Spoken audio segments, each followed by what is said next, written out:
19학번 김신양이라고 해요. 저는 이번 실습 특별 과제로 여러분들에게 조언을 어떤 걸 해주면 좋을까 생각하는 그런 영상을 찍게 되었습니다. 그럼 제가 여러 가지 질문을 준비했는데 그에 대한 답변을 저희 멋쟁이 선배님들께서 해드릴게요. 먼저 첫 번째 질문입니다. 실습지를 구하는 방법이나 꿀팁, 무엇을 우선순위를 두고 해야 하는지에 대해서는 17학번 송호선 선배님께서 말씀을 해주시겠습니다. 환영합니다. 네, 안녕하세요. 17학번 송호선입니다. 실습지를 구하는 방법이나 꿀팁, 무엇을 우선순위를 둬야 하는지에 대해서 여러분들께 꿀팁을 전수해드리자면은, 일단 실습지는 최대한 가까운 데로 가세요. 집에서 가까운데. 예를 들어 저희가 1차 실습은 수도권에서 해야 되는 걸로 정해져 있는데, 가능하면은 서울이나 경기권에 연고지가 있으면 참 좋고요. 없으면 친척분들에게 부탁을 해서 잠깐 거기로 거점을 하고 거기서 최대한 가까운 곳을 이제 신청을 합니다. 그리고 그 다음부터 점점 멀어지면 돼요. 저는 실습지를 많이 떨어져 봤기 때문에 최대한 많이 선정해서 그나마 가까운 데로 갔는데 그게 1시간 반짜리였어요. 그래서 너무 힘들었습니다. 그래서 최대한 가까운 데서 정하는 게 중요합니다. 다음은 실습 프로파일, 실습 신청서를 어떻게 잘 쓰는지에 대해서는 17학번 학회장님, 박혜재 선배님께서 말씀해 주시도록 하겠습니다. 환영합니다. 안녕하세요. 프로파일 잘 쓰는 꿀팁에 대해서 설명해 드리겠습니다.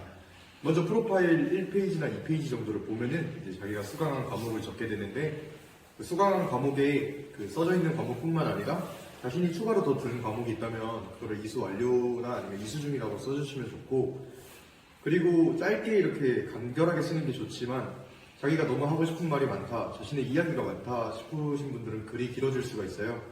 그때는 이제 그 중요한 부분에다가 밑줄을 긋고, 그리고 글씨를 좀 진하게 해서 강조를 하거나 아니면 문단이나 그런 거를 좀 구분해가지고, 되게 강조라는 자체가 정말 중요하거든요.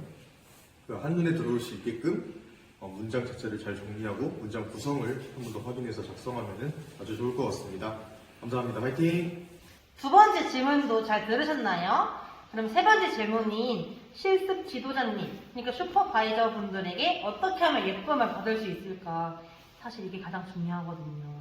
지금 바로 19학번 김윤정 학생이 말해 드리도록 하겠습니다.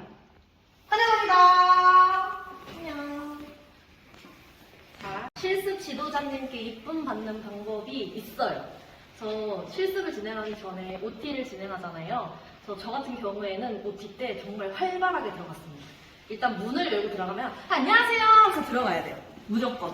그래야지 실습 지도자님께서 뒤에서 얘는 좀 활발한 아이구나, 약간 반장의 제목이 있다 라고 느끼시면서 나중에 반장을 자발적으로 원하는 사람이 있을 거예요. 그럴 경우에는 무조건 거수해가지고 제가 먼저 하겠습니다 라고 말을 하면 실습 지도자님께 이쁨을 받으실 수 있습니다. 파이팅! 세 번째 질문인 실습 지도자분들에게 예쁨 받는 방법까지 알아볼 수 있었습니다. 네 번째 질문은 실습 과제를 하면서 어려움이 있었을 거 아닙니까?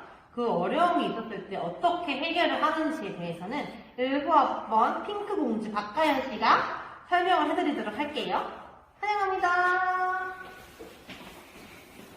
일단 실습 과제 중에 모르거나 어려운 것이 있다면 우선 실습을 갔다 온 선배들한테 물어보는 게 가장 빠르거든요. 저희한테 연락 주시면 알려드리겠습니다. 만약에 그것이 좀 부끄럽다 하신다면 저는 좀 급한 대로 인터넷을 검색했거든요.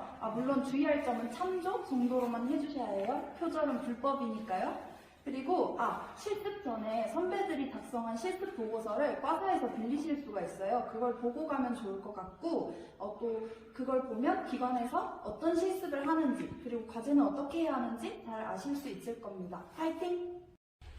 지금까지 과제를 하면서 어려움이 있을 때는 어떻게 하면 좋을지 알아보게 되었습니다. 저도 중간평가나 최종평가 할 때 미리미리 준비를 안 해서 엉엉 울었거든요.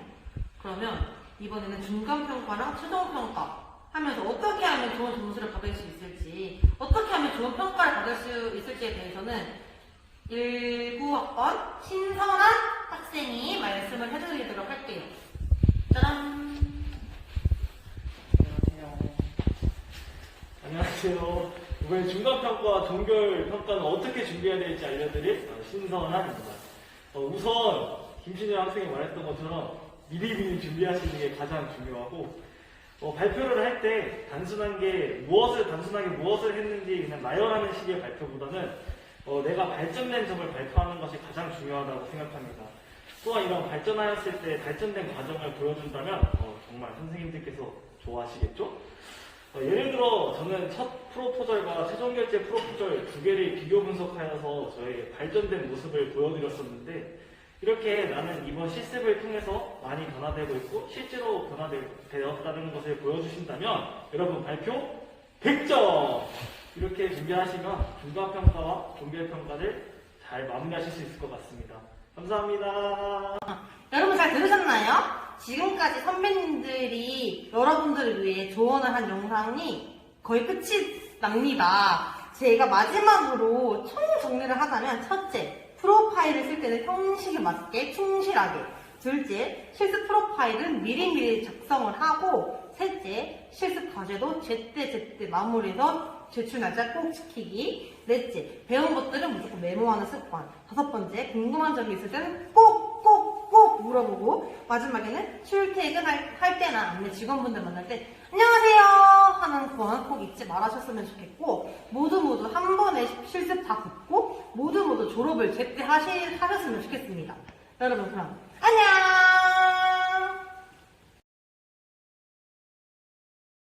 자 집중. 이제 마지막 질문 하나. 여러분 잘 들으셨나요? 잠깐만.